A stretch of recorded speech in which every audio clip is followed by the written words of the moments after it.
Alright, so we're checking out the NewBeeDrone Hummingbird F4 version 2.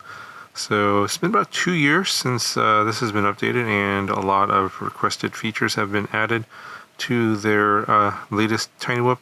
And for some of you guys that were asking me like a while back what the Hummingbird line is all about versus the regular Acro-Bee line, or the BeeBrain line, I guess they're saying to me that this is more for racing, and the BeeBrain or Acro-Bee is more for like freestyle or just general flying. And so they're kind of optimized this particular setup here for people that do racing. And we'll talk about some of the pros and cons here with this model. I think this is going to be for a very specific type of pilot versus some of the other people that typically like the Mobula 6 or the Meteor 65, and I'll get into all that here in a second. So largely unchanged in terms of the hardware. So you still get the cockroach frame for the 65mm whoop and 31mm props. This one comes now with the 3-bladed ASI props. Still has the same motors. These are the 0802 18,000 kV motors. Don't believe anything has actually changed with the motor. It looks pretty much the same as before. The same goober canopy. They've done a slight update on the BI camera here. So I think it's the BI V3 camera and the VTX here. They're calling this the Mark III for this combination. It's a camera and VTX, like an all-in-one. So just like on the original V1, you got a VTX board back here connected with some pins to the BI camera. It's the same 25 milliwatt video transmitter, so I think that's again why it's kind of targeted towards racing. Most people are doing indoor racing, and most of the races limit you to 25 milliwatts. So if you're looking for 1 watt VTXs on your Tiny Whoops, well, this is not going to be for you. And I think here you can see that this antenna is a UFL connected antenna right there, and it wraps around over here and it pops out over here through the goober canopy. The flight controller now does not have a FreeSky built-in receiver anymore. They have now gone to Express LRS like pretty much everyone else, and you have a UFL connector right there, and it comes up through here through the canopy, and this is your 2.4 gigahertz antenna for your control.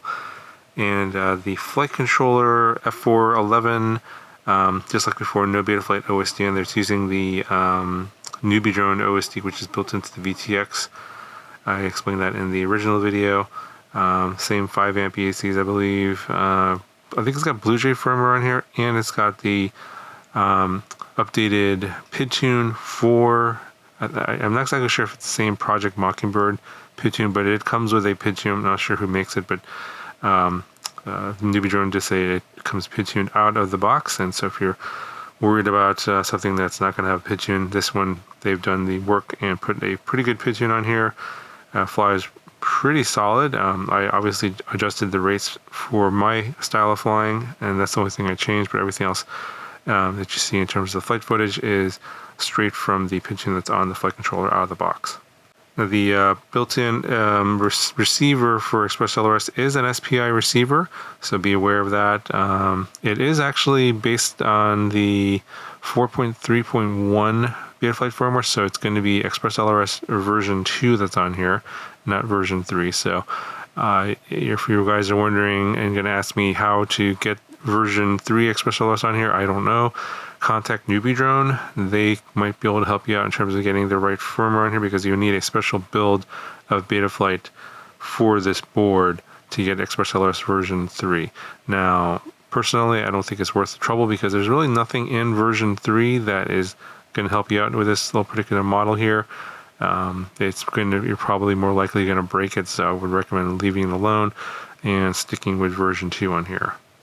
And as always, they are sticking with the folded pins on their PH 2.0 connector. So they still got the PH 2.0 connector and still have the folded pins as always. And of course, the recommended battery is going to be their Nitro Nectar Gold. These are a bit older. I think there's a slightly updated style in the packaging on their batteries. I'm not 100% sure on that, but these work fine. I get about a 3-minute flight doing the gates and stuff inside my house. So here are the pros and the cons on this model. So if you're one of those sort of newer pilots that are going to be crashing a lot, and you want basically like a kind of a tank tiny whip that's going to hold up through a lot of crashes. For example, this frame, this cockroach frame, is very tough, pretty difficult to break. It's not impossible to break, but it's going to hold up better than the frames from Happy Model and BetaFPV on theirs. But the reason it's going to hold up more is because it's heavier. So the whole combination of the frame, all the electronics and everything here, it's and including this canopy, this very, very tough canopy, I think it's coming in around 25 grams. Yeah, so you can see it's coming in at 25.1 grams, and then with the 300 milliamp hour 1S LiPo, altogether it's coming in at 33.2. So yeah, this coming in at 25 grams is about 5 grams heavier than, like say, a Mobula 6. So a typical Mobula 6 that came out about 2 years ago, that's coming in at 20 grams. So this is about 25% heavier. So you're giving up basically a lot, in terms of like flight time. You're gonna get more flight time with less weight.